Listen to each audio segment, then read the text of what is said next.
안녕하세요. 가끔은 아주 단순해 보이는 과제 하나가 정말 흥미진진한 과학 수사로 이어지곤 하죠. 오늘 우리가 파헤쳐 볼 미스터리가 바로 그겁니다. 바로 이 투명 아노다이징 알루미늄 위에 어떻게 하면 선명한 검은색 흔적을 남길 수 있을까 하는 문제예요. 바로 이 질문. 이게 이번 이야기의 시작점이에요. 상식적으로는 말이 안 되잖아요. 검은색 잉크도 염료도 없는데 어떻게 검은색이 나올 수 있을까요? 지금부터 이 미스터리의 단서를 하나씩 따라가 보겠습니다. 우선 우리가 다룰 이 재료부터 좀 알아봐야겠죠? 투명 아노다이징 알루미늄.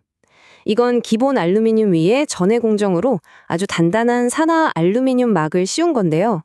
이 표면엔 눈에 보이지 않는 아주 미세한 구멍, 그러니까 기공이 송송 뚫려 있고요. 마지막 단계에서 이 구멍들을 실란트라는 밀봉제로 꼼꼼하게 메워서 마감을 합니다. 자, 이 구조 꼭 기억해 두셔야 해요. 나중에 중요한 단서가 되거든요. 좋습니다. 그럼 본격적으로 수사를 시작해 볼까요? 첫 번째 접근은 바로 화학적인 가설을 세워보는 겁니다. 논리적으로 한번 추리해 보는 거죠. 자, 한번 생각해 보세요. 알루미늄 자체는 은색이고 그 위에 덮인 산화물층은 투명하단 말이죠. 그럼 검은색으로 변할 만한 녀석이 누가 남았을까요? 네, 맞아요. 마지막에 들어간 바로 이 실란트밖에 없죠. 가장 유력한 용의자인 셈입니다. 그럴듯하죠. 그래서 좀 조사를 해봤더니 업계에서 이 실란트로 아세트산 니켈이란 걸 꽤 흔하게 쓴다는 걸 알게 됐어요.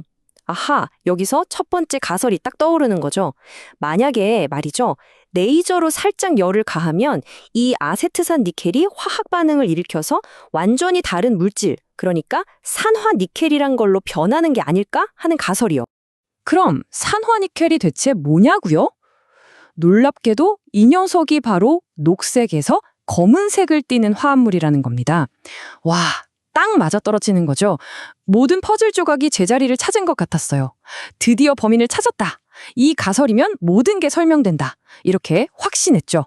하지만 아시죠? 이론은 어디까지나 이론일 뿐입니다. 이제 직접 실험으로 증명해 봐야죠. 과연 레이저가 우리 이론이 맞다고 확인해 줄까요? 이 미스테리를 해결할 결정적인 증거를 찾아낼 수 있을지 한번 보시죠. 자, 실험실로 왔습니다. 처음에는 뭐랄까 좀 무식하게 접근했어요. 레이저 속도는 초당 500mm. 엄청 빠르죠? 출력은 100% 최대로 올리고 주파수도 빽빽하게 설정했죠. 그냥 강하고 빠르게 한번 지져보자 이런 생각이었는데 결과는 보시다시피 진한 회색이었어요. 우리가 원했던 그 새까만 검은색은 아니었죠. 그래서 전략을 바꿨습니다. 아, 열이 좀 부족했나? 그럼 열을 더 오래 줘보자. 레이저 속도를 확 늦춰서 200mm/s로 설정했어요. 열이 표면에 더 오래 머물도록 말이죠. 오, 그랬더니 드디어 꽤 괜찮은 무광 검은색이 나왔습니다. 근데 문제가 있었어요. 손톱으로 슥 긁어보니까 표면이 살짝 파인 거예요.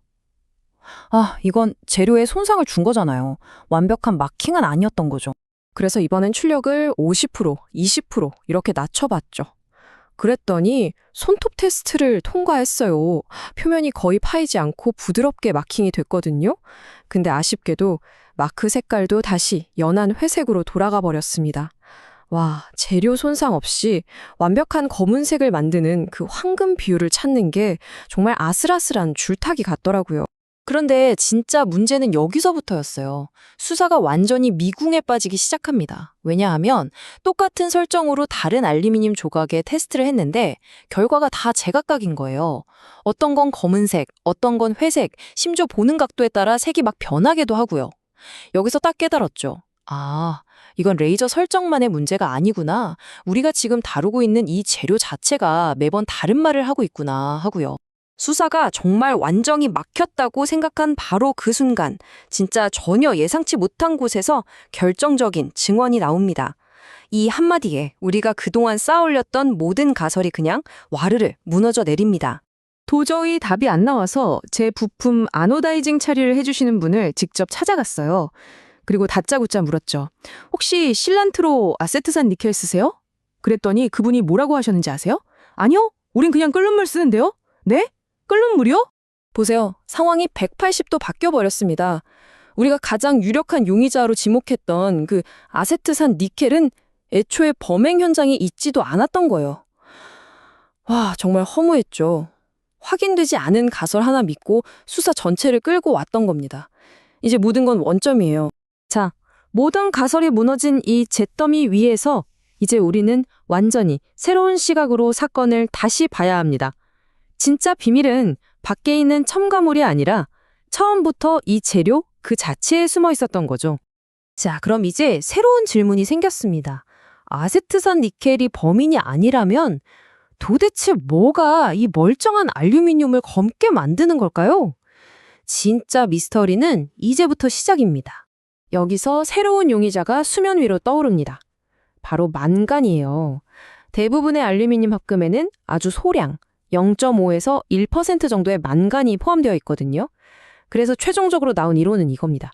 레이저의 뜨거운 열이 알루미늄 합금 깊숙이 있던 이 만간을 공기 중에 있는 산소랑 만나게 해서 표면에 검은색 산화물을 만들어낸다는 거죠. 외부 물질이 아니라 내부 물질의 반란이었던 셈입니다. 이 길고 긴 수사 과정을 통해 우리가 얻은 가장 중요한 교훈은 바로 이거예요. 모든 재료에 통하는 마법의 공식 같은 건 없다는 것. 그리고 더 중요한 건 섣부른 추측을 믿기 전에 현장을 직접 확인해야 한다는 거죠. 성공적인 마킹은 결국 여러분이 다루는 그 재료의 고유한 특성, 그 안에 숨겨진 비밀을 얼마나 잘 이해하느냐에 달려 있다는 겁니다.